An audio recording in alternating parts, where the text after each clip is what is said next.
Hello big brothers, কি অবস্থা সবার? আশা করি ভালো আছেন। আজকে আমরা চলে এসেছি লক্ষ্মীপুর সরকারি প্রাথমিক বিদ্যালয়ে। এই স্কুলে আমাদের ছোটবেলার অনেক স্মৃতিও রয়েছে। আর এই লক্ষ্মীপুর প্রাথমিক বিদ্যালয়ে আমাদের স্কুল মাঠে কিন্তু বর্ষি কুড়ানো হয় প্রত্যেক বছর। আর দেখতে দেখতে আমাদের এই বিদ্যালয় মাঠে কিন্তু অনেক মানুষের সমাগম ঘটেছে। চড়ক পূজা পশ্চিমবঙ্গ, ত্রিপুরা ও বাংলাদেশের হিন্দু ধর্মাবলম্বীদের অন্যতম গুরুত্বপূর্ণ লোকোৎসব। বাংলা পঞ্জিকা অনুযায়ী প্রতি বছর চৈত্র সংক্রান্তিতে বা চৈত্রের শেষ দিনে এ পূজা অনুষ্ঠিত হয় এবং বৈশাখের প্রথম দিনব্যাপী চড়ক পূজার উৎসব চলে। এটি চৈত্র মাসে পালিত হিন্দু দেবতা শিবের গাজন উৎসবের একটি অঙ্গ। এই উৎসবকে কেন্দ্র করে বিভিন্ন স্থানে মেলা বসে, যা চড়ক সংক্রান্তির মেলা নামে অভিহিত। লিঙ্গ পুরাণ, বৃহদ্ধর্ম পুরাণ এবং ব্রহ্মবৈবর্ত পুরাণে চৈত্র মাসে শিবারাধনা প্রসঙ্গে নিত্যাগীতাধি উৎসবের উল্লেখ থাকলেও চড়ক পূজার উল্লেখ নেই। পূর্ণ পঞ্চদশ ষোড়শ শতাব্দীতে রচিত গোবিন্দানন্দের বর্ষকৌমুদী ও রঘুনন্দনের তিথিতত্ত্বেও এ পূজার উল্লেখ পাওয়া যায়। তবে পশুপত সম্প্রদায়ের মধ্যে প্রাচীনকালে এ উৎসব প্রচলিত ছিল। উচ্চস্তরের লোকদের মধ্যে এ অনুষ্ঠানের প্রচলন খুব প্রাচীন নয়। জনশ্রুতি রয়েছে 1485 খ্রিস্টাব্দে সুন্দরানন্দ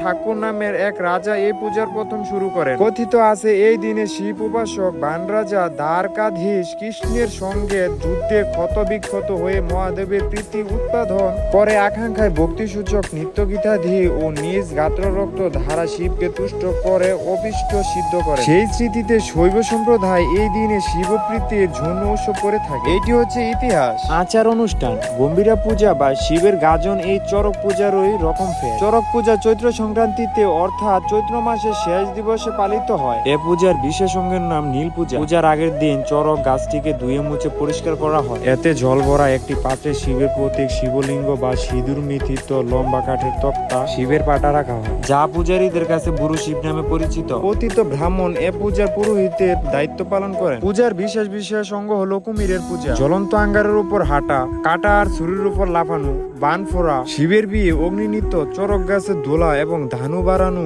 বা হাজরা পূজা করা। এইসব পূজার মূলে রয়েছে ভূত প্রেত ও পূর্ণজন্মাভেদের উপর বিশ্বাস। এর বিভিন্ন অনুষ্ঠান প্রাচীন কৌ সমাজের প্রচলিত নরবলির অনুরূপ। পূজার উৎসবে বহু প্রকারের দৈহিক যন্ত্রণা ধর্মে অঙ্গ বলে বিভক্ত হয়। চড়ক গাছে বক্তা বা সন্ন্যাসীকে লোহার ফুরকা দিয়ে চাকার সঙ্গে বেঁধে দ্রুত বেগে ঘুরানো হয়। তার পিঠে, হাতে, পায়ে, জিহ্বায় এবং শরীরের অন্যান্য অঙ্গে ভান শলাকা বিদ্ধ করা হয়। কখনো কখনো জ্বলন্ত লোহার শলাকা তার গায়ে পুড়ে দেওয়া হয়। 1863 খ্রিস্টাব্দে ব্রিটিশ সরকার আইন করে এ নিয়ম বন্ধ করলেও গ্রামের সাধারণ লোকের মধ্যে এখনো তা প্রচলিত আছে। এই কথোপকথনগুলো উইকিপিডিয়া বা গুগল থেকে নেওয়া, যা সারা বিশ্বের মধ্যে লেখা হয়েছে। বন্ধুরা, আপনাদের যদি ভিডিওটি ভালো লেগে থাকে তাহলে অবশ্যই আমাদের এই বিগ ব্রাদার্স পেজটিকে ফলো করে দিবেন। আর যদি ভিডিওটি আরো ভালো লেগে থাকে তাহলে একটি শেয়ার করে দিবেন অবশ্যই প্লিজ। আমাদের লক্ষ্মীপুর গ্রামে কিন্তু প্রতি বছরই এই চড়ক পূজার উৎসব পালন করা হইতেছে এবং আগামী বছরও হবে। আপনারা সবাই আমন্ত্রিত।